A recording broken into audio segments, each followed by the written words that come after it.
Hey everyone, this is Andrew from ShopWP, and in this video I'm going to walk you through the Layout Builder tool, what it is, and how you can make some pretty cool stuff with it. So before we begin, just make sure that your Shopify store is connected and that you have a few products synced. In my case, I have 7 here synced. You really only need one product synced, but having a handful is going to make it easier. Also, I have a dedicated page on the doc site here that will give you a detailed rundown on how the Layout Builder works. Basically, everything we're going to cover in this video is on this page. Just in case you get stuck and you need additional resources, you can go here. All right, so to access the Layout Builder, you can either click this link up here, or you can click the side nav link here. I'll click that one. We don't have any layouts, so I'll click Add New. And the layout editor will load. Now, this should be very familiar to most of you, as this is just a Gutenberg editor. It's customized with some various new elements that I've created, but for the most part, it's just using Gutenberg under the hood. So let's go over some of these custom elements. The first one is the title field. This is going to be the title of your layout. You can add it whatever we want here, just a normal, page title. This is the shortcode field, which is going to reflect the options that you change in your layout. So it'll dynamically update depending on what you choose. For example, let's say we go over here and we change the title color to red or blue. As you can tell, the title color is being added to the shortcode. Increase the size. Let's say we change the items per row. Now this is pretty like a game changer in my opinion, especially for using ShopWP layouts, because the previous method was you had to go to the doc site, open the shortcodes pane, find the shortcode you want to use, click the attribute, read about the attribute, make sure that your shortcode is typo free. This layout builder eliminates all of that uncertainty. You can literally just create your layout visually in the layout builder, let the plugin take care of generating the shortcode for you, and then you can use that shortcode anywhere in your layout. For example, let's say I copy this, let's publish this layout, right? I'll copy the shortcode, go to a page here, we'll add the shortcode in here, save the page, and you can tell that our custom layout will just show up as we would expect it to. So let's go back to our layout.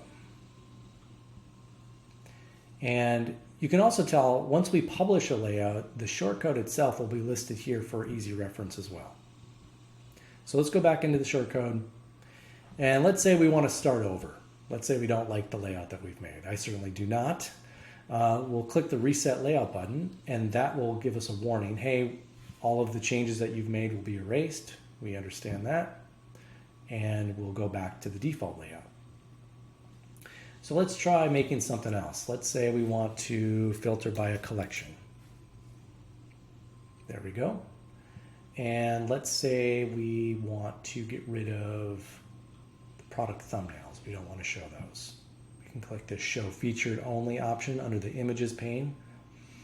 And let's say we only want to show one price instead of the price range. And we don't want the sale pricing. Let's say we want to increase the size of the price. Maybe change the color of the price. Really anything you can think of, you can build in this layout builder. Let's say we don't want 3 across. Let's say we'll do 5. And let's say we want some additional spacing between them. Maybe something like this. And, maybe we want to make sure that the products open in a WordPress page instead. Or we can change it to none, which will just show the buy button as well. And actually, I think we have made too many across. Let's do 4.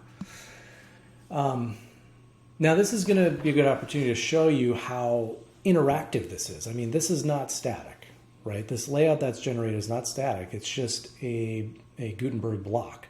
So we can click these things and we can see how our layout is going to change depending on what kind of options we're choosing. Now the cart's not going to load, but other than that, the layout will work. The image zoom shows, etc. Pagination will show. Just like that. Okay, so if we go back to the layout pane here, you can see that we have different layout types. We'll go into that in a moment, but I also want to show you the shortcode type. So we have 5 different shortcode types, all of which relate to the actual shortcodes that you've been using for the plugin already. So for example, if we click collections, it's going to reset the layout and show you a collections shortcode. Shortcode has changed here. If you click into the layout, you can change the options of the shortcode.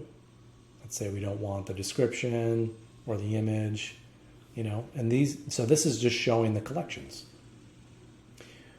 One of the cool things about the collections shortcode is that you can actually filter it, show one collection, and then let's say we want to show the products with the collection. All we got to do is uncheck this, and the products will show with the collection. So it's a really useful way to create, let's say, a product or a collection edit page or something like that. We'll go back to the layout pane and change it to the storefront. Boom, just shows you the shortcode or the storefront shortcode layout.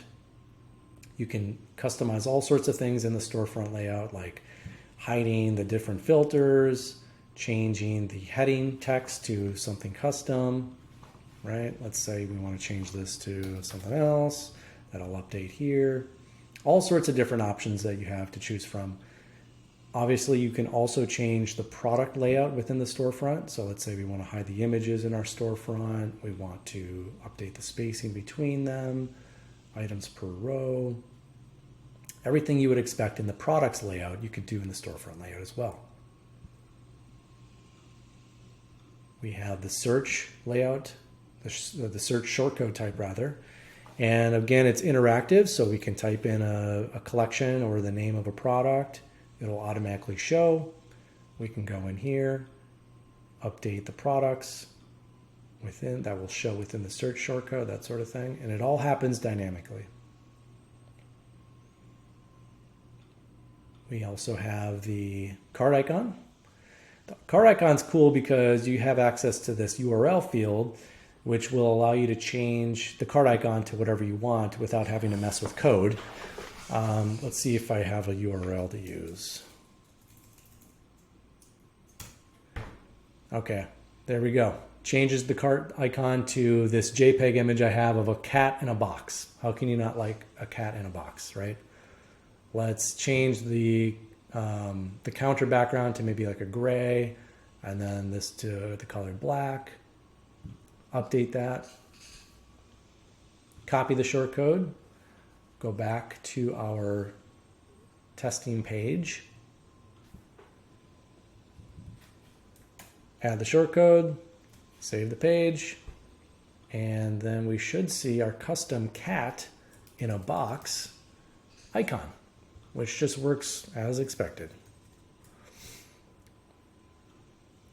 All right, so let's go back to our layout, and there's a couple more things I want to walk through here. First of all, we haven't covered the different layout types. So let's go in here, and you can see that we have 5 different layout types. The shortcode is what we just covered. Now we also have layout types for the different templates. So for example, you could create a custom layout for your product detail pages. And when I changed that, you can tell now that the shortcode field was removed and it's replaced with this little notification. But it also allows you to view the actual product detail page link conveniently right here. So if I click that, it's actually going to show me the product detail page template with the proper URLs, everything that you would expect there. So if we go back to the layout, we can start messing around and changing this. Change the title to something bigger, maybe change the price to blue, change the price to blue, and maybe we want to move the description, or maybe we want to move the price right down below the buy button, and maybe the description could go below the images. As you can tell, this is really powerful because it's just a drag and drop Gutenberg editor. And what's really cool also about these product detail page templates is you have access to all of your other Gutenberg blocks. So for example, let's say I wanted to add a paragraph below all of this. We could just do that. Or let's say we accidentally delete the buy button buy button component. Well, you can just go in here and add it back in, and you can drag it and put it anywhere you want in your layout.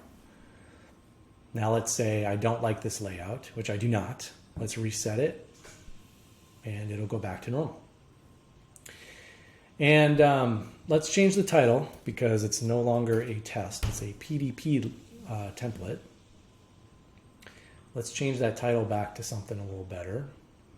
And let's also preview the product in a different product. Now remember earlier on in the video I mentioned the synced products. This is where that comes in handy. So if you wanted to preview your detail page template layout in a different product, this is how you would do it. It'll just automatically change.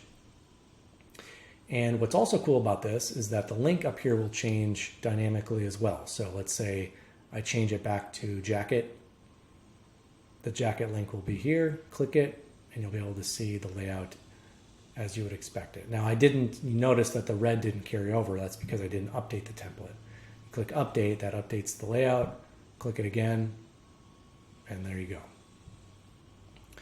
So that is how you can customize product detail page templates using the new Layout Builder tool. You can do the same thing for product listing template.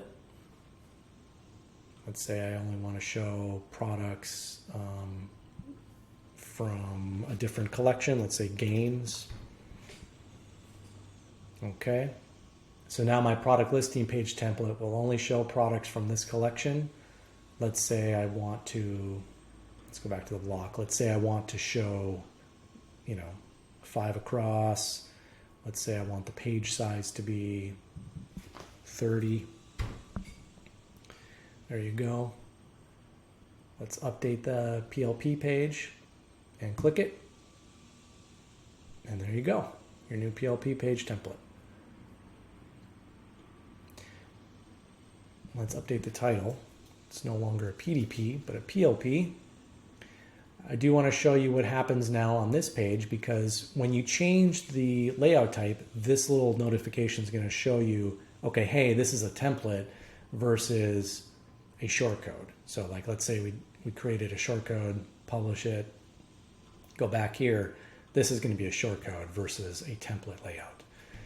Now, another cool thing is that, let's say you accidentally create, another PLP template, PLP2,